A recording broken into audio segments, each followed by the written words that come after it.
All right, new information from Maine authorities reveal a detailed timeline showing the warning signs of declining mental health of suspected mass shooter Robert Card, and that it had been building for months. And that worries, and that many people were worried he might be capable of mass killing. Maine sheriff's authorities released the information, saying that Card's family first contacted them way back in May.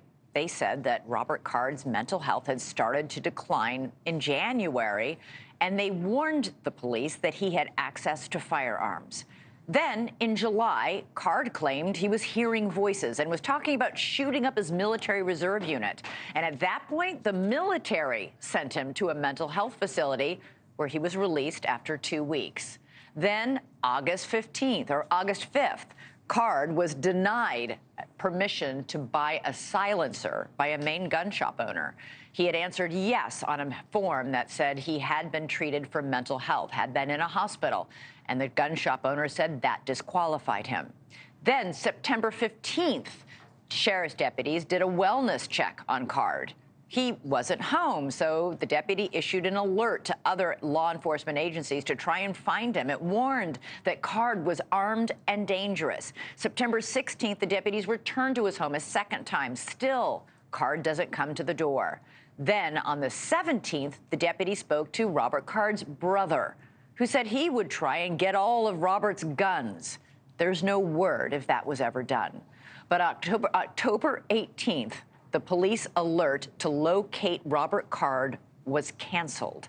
And 1 week later, on the 25th, police say Robert Card gunned down 18 people in the worst shooting in Maine's history. He was found dead 2 days later of a self-inflicted gunshot wound. With all these warnings, why wasn't more done to prevent this mass shooting from happening?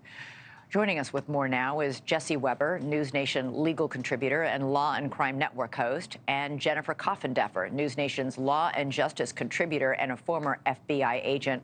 Great to have both of you here. Jesse, I can't believe this. When you read this timeline, it's unfathomable that somebody didn't intervene and stop this man and take those guns away from him when he was exhibiting so much bizarre, strange behavior and threatening to shoot up places. I have questions. I definitely have questions. I mean, I think there was an effort, at least in part of the Army Reserve and the family, to try to get some intervention here. There was an aspect of the police that I still have questions about. Like, for example, I don't understand when the family first alerted police in May, what happened between May and July when he was ultimately committed to the mental hospital, because we know in the beginning of July is when he purchased a rifle that was found in his car. Mm-hmm. So it seemed that there was a lot of reliance on the family to talk to him. We know at the end the reason that File 6 alert was ultimately canceled is because... What's the File 6 alert? So the File 6 alert was issued by police, and it said to all law enforcement agencies in the state, we don't know where Robert Card is. He's armed and dangerous. He's had psychotic episodes. That's when they ultimately do find him at the house, but they don't ultimately go in. They hear him in the house, but they don't actually go in. My concern is, number one, why wasn't there more of an effort to actually detain him? And why wasn't a yellow flag alert issued as well? The yellow flag, of course, in Maine would allow law enforcement to detain him, to ultimately petition the court to take away the guns. It seemed there was this reliance on the family to make sure that the guns weren't there. That's what happened in the end. The law enforcement said the family came forward and said, we'll make sure to secure the guns, and they might have relied on that. That's the part I don't understand, and I'm sure right now the victim's family members are wondering if someone dropped the ball. Oh, well, one family member's already gone on television to say how outraged he was. Jennifer, what do you make of all this, and why did law enforcement, they went 2 days in a row and knocked on his front door and then just walked away? Well, I think it's really important to understand the practicality of the matter.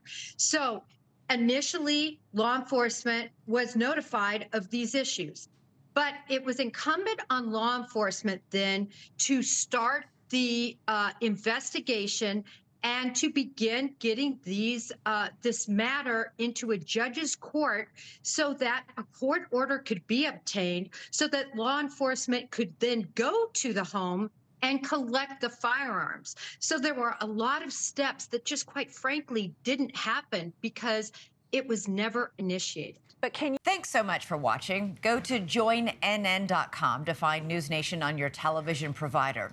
And don't forget to click the red subscribe button below to get more of NewsNation's fact-driven, unbiased coverage.